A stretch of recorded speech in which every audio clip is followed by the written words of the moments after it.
Welcome, nerds, to our new segment we're starting here called DNA POW Block. POW Block! It's an all Nintendo segment where we get questions from the community and we ask Corey, our Nintendo expert of the group. So I'm tired of talking about downloading more RAM and going building to the dark PCs zone and building PCs and doing first-person shooter things because that's what we always talk about. I know. You're sitting there like, what about Nintendo, guys? I know. I want everyone to feel included. So I leave myself out. So that's what this show's for. Okay. Anyway, well, the question for today is from Lee. Why? Hi, Lee. Hello, Lee. Why is Twilight Princess your favorite Zelda game? Why isn't it everybody's favorite Zelda game? I mean, I'm just kidding. This game, okay. It's like the running joke is like Twilight Princess. Personally, for me, it's my favorite Zelda game, and I always try to come off and say it's the best Zelda game, which clearly it's not. It has a lot of faults. It has that 2-hour tutorial. It takes like 2.5 hours to get to the first dungeon, and the wolf stuff doesn't work very well. I'm going to be quite honest. It does in Twilight Princess HD. They fix things. They made a lot of that game less tedious. It works. I really am actually really enjoying it.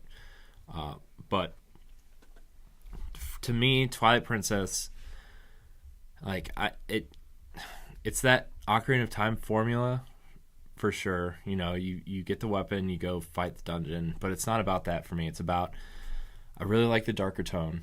It definitely has a darker tone, more like Majora's Mask, which is my second favorite Zelda game. It has the characters. I love Midna as a character. She's the least annoying companion. It's not Navi. Yeah. It's not Fi from Skyward Sword. It's, I love the characters. I love the villagers. I love the creepy bartender that helps you out later in the game. I love the village. I love the kids in the village that you have to help out. It's just about the little moments in that game. I like when you first meet Zelda and she doesn't know you're a human because you're a wolf when you meet her, and there's all these little things in that game that I just love so much that make that game worth it for me. And the dungeons, honestly, say what you will about the overworld, but the dungeons are like the best Zelda dungeons to date. There's a lot of memorable bosses. There's a lot of elements in that game where you don't have to specifically use the item in the dungeon the whole time. Like in previous Zelda games, yeah, it's the main item of the dungeon, so you have to use it. But, there's the water temple in this game. The main item in this temple is the hook shot. Well, you don't get it till halfway through the dungeon, so you have to be crafty. You have to use the bow to open doors. You have to, drop these statues on different buttons and stuff, and you have to control the water levels of the dungeon to get to the different floors, to get to your item and then to the boss eventually. But it's just all these little moments in this game that I love. And the ending of that game is just like, when you're playing a game for the story and you get attached to these characters. Yeah. And then something, I'm not going to spoil it because I know a lot of people are playing it, but at the end, the one thing that happens to a character that you've become very fond of, and you realize, this character doesn't exist in this world anymore. And it's just like that kind of crushing feeling. And that's like, those are the kind of moments in this game that I didn't get from Ocarina. I didn't get from Majora's Mask. I didn't get from Link to the Past. I got it from this game. And like the closest thing to story that I say, even though I think this is the worst Zelda game, Skyward Sword, the story in that game is really one that you can get attached to really quickly. And,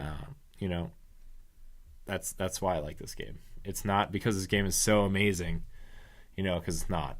Honestly, it's probably an 8. It's still a great Zelda game, but like just the little moments make this game my favorite. So. All right. And then when you have to like turn into a wolf to dig into secret areas. I think you just like dogs and wolves. I do. I wish Link and Wolf Link were two separate characters. So that's why I like Twilight Princess. Well, there's a good explanation on how Corey feels about this Zelda games. So now we can, let that discussion lay where it is, and if someone ever... Oh, don't worry. Brian will still give me crap. Yeah, he still will. But we can have him watch this video, and then maybe he'll understand a little bit better, seeing as he's not here, He'll still give me crap. Yeah, he will. He just loves me that much. Well, thank you for joining us today on this episode of the DNA POW Block. POW Block. Hit us up. Nice one. That was a good one. If you liked the video, feel free to subscribe to the DNA YouTube page, and you can check out all of our content on digitalnerdadvocates.com. Feel free to leave a comment. Tell us how we're doing. We love to hear back from you. Until next time, we're out.